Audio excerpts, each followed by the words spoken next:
اتنے مسائل موجود ہیں اور حکومت اپنی جگہ ایک ریجڈ سٹانس کے اوپر ہے، اپوزیشن اپنی جگہ سٹانس کے اوپر کھڑی ہے، جو کچھ پچھلے چند روز ہم نے ہوتے ہوئے دیکھا اسلام آباد کے اندر، ماضی میں اس کی مثال نہیں ملتی. لیکن کیا ہماری سیاسی جماعتیں اسپیشلی اپوزیشن اور گورنمنٹ اس سے لرن کر کے ایک ورکنگ ریلیشن شپ بنانے کی جو پیپلز پارٹی بات کر رہی ہے اس کو سمجھ سکی ہیں، یا آپ کو لگتا ہے ابھی بھی اپوزٹ پولز پر کھڑی ہیں دونوں الائنس؟ میرے خیال میں سینگ پھنسے ہوئے ہیں، اور سینگ اس لیے پھنسے ہوئے ہیں کہ پی ٹی آئی جو انتخابات کے نتائج ہیں ان کو قبول کرنے کے لیے تیار نہیں ہے. یہ معاملہ مزید پیچیدہ ہو گیا ہے، اور پیچیدگی کی وجہ خاص طور پر P T I chairman Imran Khan کے خلاف جو مقدمات ہیں اور ان کے کچھ رفقا کے خلاف. لیکن بنیادی بات خان صاحب کی ہے. اب اس وقت دو بڑے مقدمات ہیں. ایک ممکنہ طور پر 9 مئی کے حوالے سے فوجی عدالت میں ان کا کیس چلایا جانا، جو کہ فیض حمید کے کورٹ مارشل کے بعد اس کو زیادہ شاملی ہے، اور دوسرا 190 ملین پاؤنڈ کا. وہ یہ چاہتے ہیں کہ یہ کیسز ختم ہوں، اور ساتھ ہی وہ یہ بھی چاہتے ہیں کہ جو نتائج ہیں وہ ان کو تبدیل کر دیا جائے، جس کو وہ فارم 45 اور اس کا جو کہتے ہیں.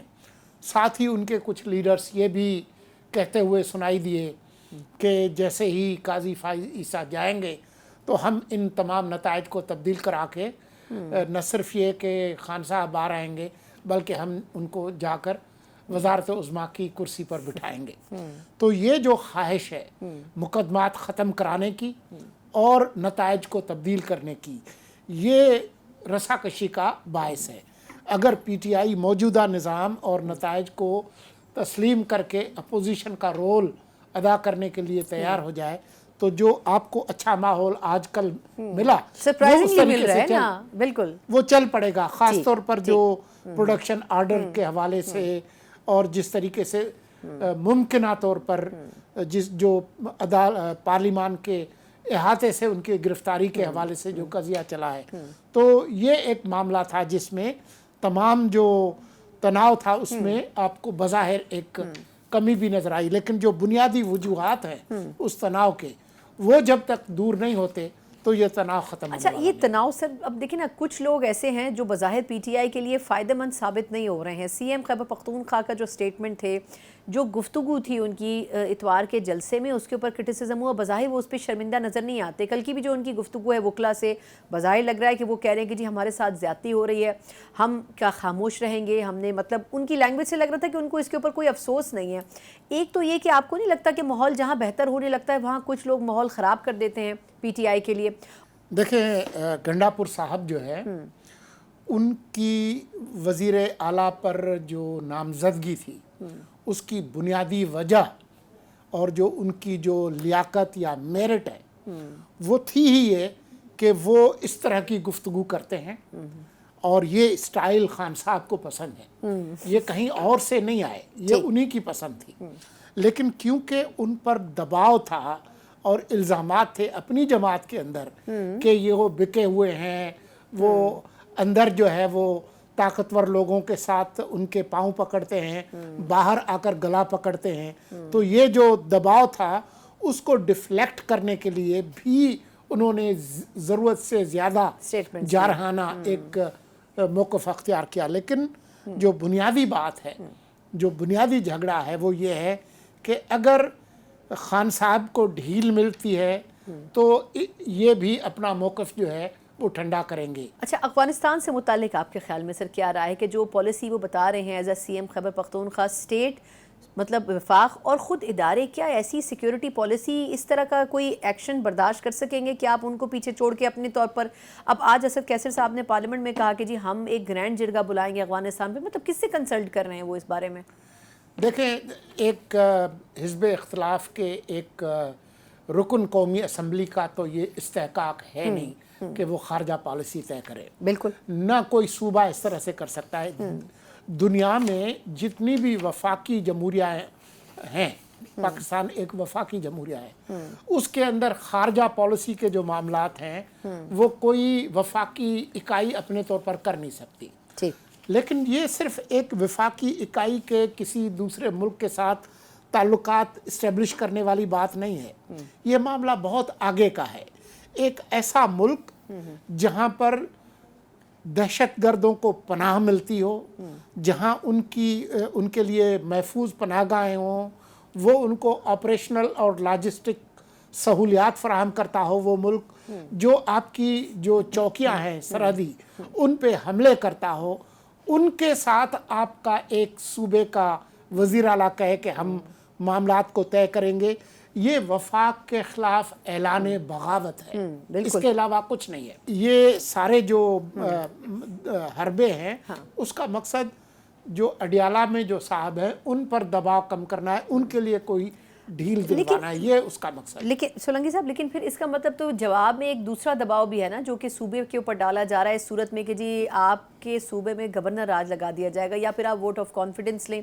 کھنی صاحب بڑے عرصے سے یہ بات کر رہے ہیں، تو آپ کو لگتا ہے اس بات میں وزن ہے کہ کے پی کے میں آپ گورنر راج لگا بھی سکتے ہیں؟ اور ٹیکنیکلی کیا وہ صوبہ 3 دفعہ لگاتار پی ٹی آئی کو جو مطلب کلیکٹ کروا چکا ہے کنٹیسٹ اس میں الیکشنز میں، آپ کے خیال میں کیا واقعی وہاں کے صوبے کے لوگ نہیں اس پہ رسپونڈ کریں گے؟ اس وقت پی ٹی آئی کو تقریباً 2/3 اکثریت حاصل ہے.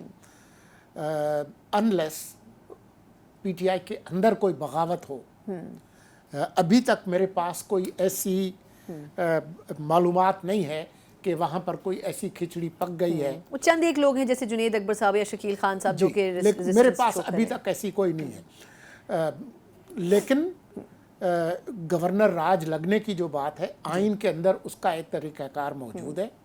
18ویں ترمیم کے بعد اس میں مشکل یہ ہے کہ صدر صاحب گورنر کے کہنے پہ یا اپنے طور پر اگر کوئی گورنر راج لگاتے ہیں تو اس کے لیے گورنر راج لگنے کے 10 دن کے اندر جو پارلیمان ہے، سینٹ اور قومی اسمبلی، اس کی اکثریت سے آپ کو اس کی منظوری لینی ہوگی گورنر راج کی مشترکہ اجلاس سے پارلیمنٹ کا، اور وہ پہلے قسط میں زیادہ سے زیادہ 2 مہینے کے لیے ہوگی.